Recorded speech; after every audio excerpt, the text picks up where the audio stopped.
कोरडवाहू धान्य पिकात घेतलं जाणारं कमीत कमी पाण्यात आणि हवामान बदलाच्या काळात फारसं नुकसान न होणारं पीक म्हणजे ज्वारी।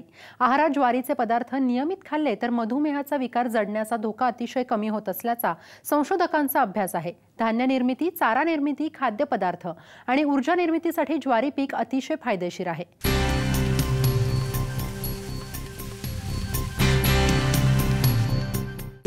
या पिकावरती शूट फ्लाय नावाची एक कीड येते, मोठ्या प्रमाणात येते।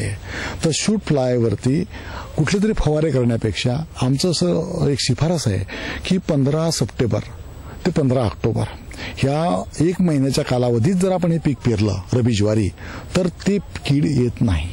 म्हणून कुठल्याही फवाऱ्यामध्ये खर्च करण्यापेक्षा ह्या जो कालावधी आहे या कालावधीमध्ये जेव्हा पाऊस पडल्या दुसऱ्या दिवशी ज्यावेळी वापसा येईल त्यावेळी हे बियाणं पेरणं अत्यंत गरजेचं आहे। 2 उडीतलं अंतर 45 सेंटीमीटर आणि 2 रोपातलं अंतर 15 सेंटीमीटर, 45 बाय 15 हे अंतर आपण त्यात पाळायला पाहिजे। त्यानंतर ज्यावेळी साधारण कोरडवाहूच्या मध्ये पेरणीनंतर 35 दिवसानंतर आपण एखादी कोळपण करणं अतिशय गरजेचं आहे, कारण आपल्याकडे हे पूर्ण कोरडवाहू पीक असल्यामुळे अंतर मशागतीला फार महत्त्व आहे। आपण आच्छादन म्हणून जे आपण म्हणजे जमिनीतून होणारं बाष्पीभवनाचा जे हे आहे तो कमी करण्याकरता आपण आच्छादन म्हणून आम्ही शिफारस करतो। तर उत्कृष्ट आच्छादन म्हणजे काय, तुम्ही ज्यावेळी कोळपणी करता, कोळपणीमुळे वरची जमीन ही भुसभुशीत होते आणि तो जो वरचा भुसभुशीत भाग आहे तो जे तापमान आहे सूर्याचं, उष्णतेचं वगैरे ते खाली जाऊ देत नाही आणि खालून जे तापमानाचे आपले वाफ होणार असते ती पण कंट्रोल करतं ते। म्हणून कोळपणी 1 किंवा 2 अतिशय म्हणजे उत्कृष्ट तंत्रज्ञान आहे कोळपणी करणं।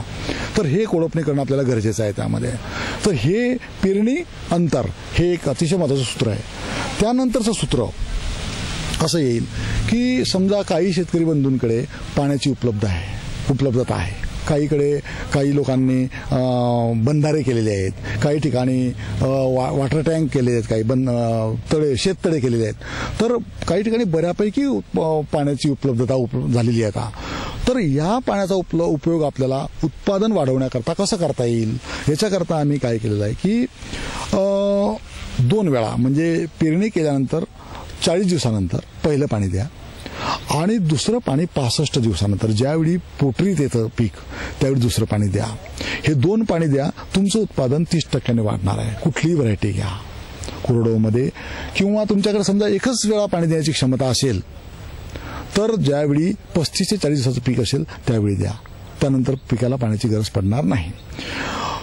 हे 2 वेळा जर आपण पाळल्यात तर उत्पादनामध्ये प्रचंड प्रमाणात वाढ। म्हणजे साधारण आम्ही जे सांगतो की एक महत्त्वाचा मुद्दा एक सांगायचा राहिला, आपण मध्यम जमीन सांगितली, भारी जमीनसाठी व्हरायटी सांगितली, पण फक्त पाण्यावर म्हणजे पाणी जर तुमच्याकडे असेल तर आपण एक व्हरायटी फुले रेवती नावाची काढलेली आहे।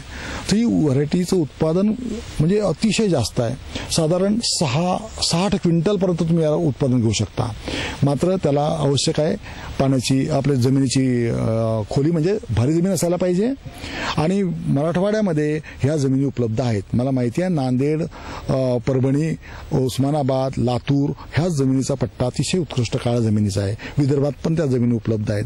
तर अशा जमिनीमध्ये फुले रेवती जर आपण वाण घेतला किंवा त्या ठिकाणचा CSV 12-18 हा जर वाण घेतला तर आपली उत्पादन प्रचंड प्रमाणात येणार आहे। याचबरोबर फार मोठ्या प्रमाणात तुम्हाला चारा सुद्धा मिळणार आहे। तर ही जी नवीन तंत्रज्ञान आहे याचा सर्वांनी अवलंब करणं आता सध्या गरजेचं आहे। आम्ही सर्वात जास्त उत्पादन 70 क्विंटल घेतलेलं आहे। प्रायोगिक आमच्या प्रयोगक्षेत्रावरती 70 क्विंटल प्रति हेक्टरी उत्पन्न आम्ही रेवतीचं घेतलेलं आहे। रेवतीचा वाण जसा उंच वाढतो आणि चारा पण भरपूर मिळतो, पडत नाही, म्हणजे हवेने खाली लोळत पण नाही तो, आणि धान्याची क्वालिटी उत्कृष्ट आहे। तर आता आपण हे जे सर्व सूत्र सांगितले, 5-6 सूत्र सांगितले, तर अशा हे जर सूत्रांचं पालन केलं आपण मध्यम जमिनीमध्ये 25 ते 30 क्विंटल उत्पन्न तुम्हाला मिळायला काहीच अडचण नाही। भारी जमीन असेल 40 क्विंटल, पाणी जर देणार असाल 45 ते 50 क्विंटलला काही अडचण नाही। हे आकडे आम्ही असं नुसतं बोलत नाही आहे, हे आम्ही काढलेले आहेत आणि शेतकऱ्यांचे आम्हाला रिपोर्ट मिळालेले आहेत की आम्ही हे तंत्रज्ञानाचा वापर केला त्यामुळे आमची उत्पादन क्षमता इतकी वाढलेली आहे। हे शेतकऱ्यांकडून आम्हाला फीडबॅक मिळाले आहेत। अशा प्रकारे जर आपण तंत्रज्ञानाचा वापर केला, पूर्ण तंत्रज्ञानाचा वापर केला आणि उपलब्ध बाजारभाव ह्याचं जर गुणोत्तर वगैरे सर्व काढलं तर आपल्याला नगदी पिका एवढेच कमी इनपुट देऊन आपल्याला त्याचा फायदा मिळणार आहे. तर माझी शेतकरी बंधूंना विनंती राहील की ह्या तंत्रज्ञानाचा आपण वापर करावा. सुदैवाने यावर्षी पाऊस उशिरा का होईना पण तो आलेला आहे आणि तो आपल्या रब्बी पिकाला फायदेशीर आहे.